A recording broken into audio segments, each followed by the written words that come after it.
Good evening Varma గారు. నమస్తే. Panel members అందరికీ నమస్కారం. వెరీ గుడ్ ఈవినింగ్ అండి. నాగార్జున యాదవ్ అరెస్ట్, తెలంగాణ పోలీసులు వచ్చి ఆయన తీసుకువెళ్ళడం, ఇది అక్రమంగా అరెస్టు, ఎటువంటి నోటీసులు ఇవ్వకుండా తీసుకువెళ్ళారని చెప్పి వైసీపీ వాళ్ళు అంటున్నారు. సరే, అరెస్ట్ అయితే మైలేజ్ వస్తుంది, అందుకనే అరెస్టులు అవుతున్నారు అని చెప్పి మరికొంతమంది మాట్లాడే అంశం. నాగార్జున యాదవ్ అంశాన్ని ఏ రకంగా చూడాలి? నాగార్జున యాదవ్ అరెస్టు ఆయన ఏం మాట్లాడేవారు అనేటువంటి దాన్ని బట్టి ఆధారపడుతుంది. ఆయన సాక్షి టీవీలో తెలంగాణ ముఖ్యమంత్రి రేవంత్ రెడ్డిని ఉద్దేశించి ఒక జొమాటో బాయ్ అని, ఎమ్మెల్యేగా కాదు జొమాటో బాయ్గా కూడా పనికిరాడు, ఇతను సీఎం ఏంది అనేటువంటి విధంగా మాట్లాడినటువంటి మాటలో ఒక రాష్ట్ర ముఖ్యమంత్రికి ఇవ్వాల్సినటువంటి గౌరవము ఇంకొక రాజకీయ పార్టీకి సంబంధించినటువంటి అధికార ప్రతినిధి ఖచ్చితంగా ఇవ్వాలి. ఒక పార్టీ తరఫున మాట్లాడుతున్నారు, వైఎస్ఆర్ కాంగ్రెస్ పార్టీ తరఫున. ఆయన మాట్లాడేటప్పుడు ఆయన కాంగ్రెస్ పార్టీకి సంబంధించినటువంటి ఒక ముఖ్యమంత్రి, ఒక రాష్ట్రానికి ముఖ్యమంత్రి. మీకు రాజకీయ పరమైనటువంటి విభేదాలు ఉంటే, సమస్యలు ఉంటే, లేకపోతే ఆయనతో మీకు ఇబ్బందులు ఉంటే వాటికి సంబంధించినటువంటి అంశాలు మాట్లాడాలి తప్ప ఈ విధంగా దిగజారిపోయి వ్యాఖ్యలు చేయటము ముఖ్యమంత్రిని ఉద్దేశించి ఖచ్చితంగా తప్పది. ఖచ్చితంగా దాని మీద కేసు నమోదైంది, అరెస్ట్ చేయాల్సినటువంటి పరిస్థితులు ఉన్నాయి. అందుకని తెలంగాణ పోలీసులు వచ్చారు, ఆయన్ని విచారణ నిమిత్తం తీసుకెళ్లారు. ఆ తర్వాత అక్కడ కోర్టులో హాజరుపరుస్తారు. ఇక్కడ పోలీసులు కూడా గుంటూరుకు సంబంధించినటువంటి నల్లవాడు పోలీసులకు సమాచారం ఇచ్చిన తర్వాతే తెలంగాణకు తీసుకెళ్లారు. తెలంగాణ అక్కడికి సంబంధించినటువంటి పోలీసులు అక్కడ జడ్జి ముందు కానీ కోర్టులో కానీ హాజరుపరుస్తారు. ఆయనకి రిమాండ్ ఇవ్వాలా ఇవ్వద్దా, అసలు ఈ వ్యాఖ్యల మీద అనేటువంటిది అక్కడ కోర్టు తేల్చేటువంటి అంశం. ఖచ్చితంగా ఈ విధమైనటువంటి వ్యాఖ్యలు సమర్థనీయమైనటువంటి వ్యాఖ్యలు కానే కావు. ఈ విధంగా ఒక రాజకీయ పార్టీకి సంబంధించినటువంటి అధికార ప్రతినిధులు ఇంకొక పార్టీకి సంబంధించినటువంటి వాళ్ళ హోదాని, స్థాయిని గుర్తించకుండా ఈ విధంగా అవమానకరంగా మాట్లాడేటువంటి మాటల్ని ఎవరు సమర్థిస్తారు? ఎవరు సమర్థించలేరు.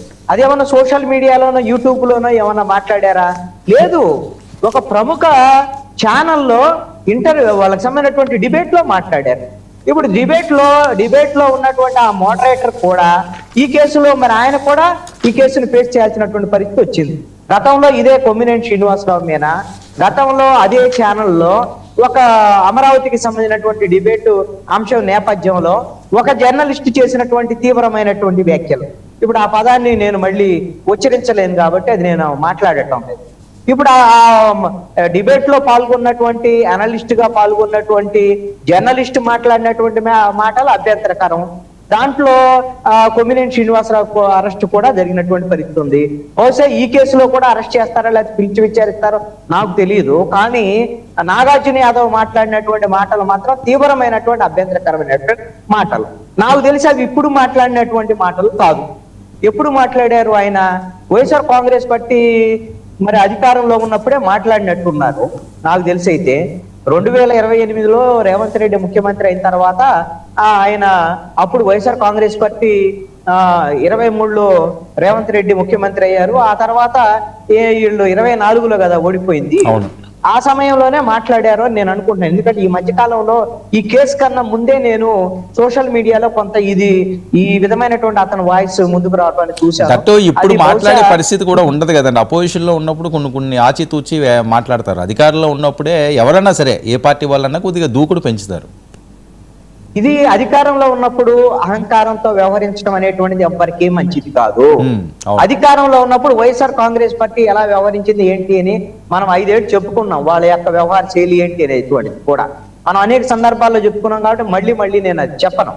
కానీ నాగార్జున యాదవ్ పదే ఆయన వాళ్ళ వైఎస్ఆర్ కాంగ్రెస్ పార్టీ అధికారంలో ఉన్నప్పుడు అనేక డిబేట్లలో నేను కూడా ఫేస్ చేసినటువంటి సందర్భం ఉంది. అంటే ఎదుటి వాళ్ళని పూచిక పుల్లుగా తీసేసినట్లు, పురుగుల్లాగా చూసేట్లు, ఏదైనా సరే నిందారోపణలు చేయటంలో ఎవరు ఎదురుగా ఉన్నటువంటి వాళ్ళు ఏమన్నా రాజకీయ పార్టీకి సంబంధించినటువంటి వాళ్ళ ఎనలిస్టా ఇవేమి ఉండవు అనమాట.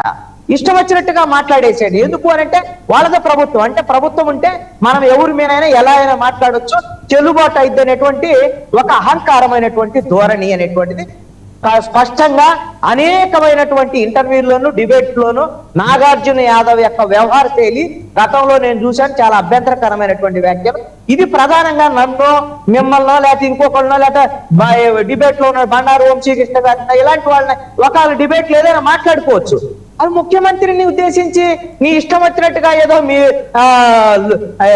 ఏదో నిక్కర్లు వేసుకున్నప్పుడు ఇద్దరు కలిసి గోళీలు ఆడుకున్నటువంటి, స్కూల్లో గోళీలు ఆడుకున్నటువంటి ఆయన లాగా ఏదో ముఖ్యమంత్రిని ఉద్దేశించి ఇష్టం వచ్చినట్టుగా జొమాటో బాయ్ అది ఇదని మాట్లాడేటువంటి పరిస్థితి ఉంది అని అంటే ఇలాంటి వ్యాఖ్యలను ఎవరు సమర్థిస్తారు? ఎవరు సమర్థించరు? వైఎస్ఆర్ కాంగ్రెస్ పార్టీ వాళ్ళ నాయకుడు కాబట్టి వాళ్ళకి సంబంధించినటువంటి విషయంలో ఏదైనా చెప్పొచ్చు. ఏదని నోటీసులు ఇవ్వాలి, నోటీసులు ఇవ్వకుండా ఎలా అరెస్ట్ చేస్తారు, ఏకాఏకిని ఎలా అరెస్ట్ చేస్తారు? ఇలా ఉంటే ఇప్పుడు తెలుగుదేశం వాళ్ళు కూడా చాలా మంది మాట్లాడుతున్నారు కదా, జనసేన వాళ్ళు కూడా మాట్లాడుతున్నారు కదా.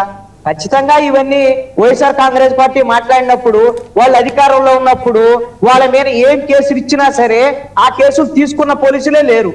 ఆ రోజున కేసులు ఇచ్చిన వాళ్ళ మీద తిరిగి నిందితుల కింద కేసులు పెట్టారంటే బాధితులే నిందితులుగా మారిపోయినటువంటి పరిస్థితి వైఎస్ఆర్ కాంగ్రెస్ పార్టీ ప్రభుత్వంలో ఉంది. మరి అలాంటి పరిస్థితి ఇప్పుడు లేదా అంటే ఇప్పుడు ఈ ప్రభుత్వం కూడా అలాగనే ఎలగబెడుతుంది. అలాగని వాళ్ళు చేశారు కాబట్టి వీళ్ళు చేస్తారనే దాన్ని సమర్థించడానికి వీల్లేదు.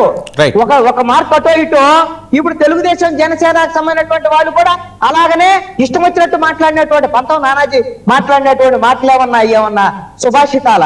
అవి తిట్లే కదా. ఎవరైనా సరే ఎవరు మాట్లాడినా సరే తిట్లే అయ్యి. మరి అలాంటప్పుడు దాన్ని పవన్ కళ్యాణ్ సమర్థించుకున్నాడు. అదే విధంగా తెలుగుదేశానికి సంబంధించినటువంటి అనేక మంది ఎమ్మెల్యేలు, ప్రజాప్రతినిధులు చాలా మంది ఇష్టం వచ్చినట్టుగా ప్రతిపక్షాలకు సంబంధించినటువంటి వాళ్ళు వ్యాఖ్యలే. ఇప్పుడు పుణ్యశీలకు అడగొచ్చు, మరి వాళ్ళని అరెస్ట్ చేయట్లేదు కదా అంటే ఇదే పరిస్థితి తయారైంది. అధికారం ఉంటే వాళ్ళకి చట్టాలు పనిచేయవు, పోలీసులు వాళ్ళకి వ్యతిరేకంగా పనిచేయరు. మీరు 5 ఏళ్ళు అలాగనే చేశారు, ఇప్పుడు 2 ఏళ్ళు వీళ్ళు ఇలాగనే చేస్తున్నారు, కొంచెం ఎక్కువ తక్కువ. Right, okay. పుణ్యశీల గారు, మీ అధికార ప్రతినిధి నాగార్జున యాదవ్ అరెస్టు. సో అనవసరమైన మాటలు విధానపరంగా ఎవరైనా మాట్లాడవచ్చు తప్ప ఎందుకు అనవసరంగా నోరు పాడేసుకుని యువకులు బోల్డ్ భవిష్యత్తు ఉన్నది, రాజకీయ పరంగా ఎదగవలసిన వాళ్ళు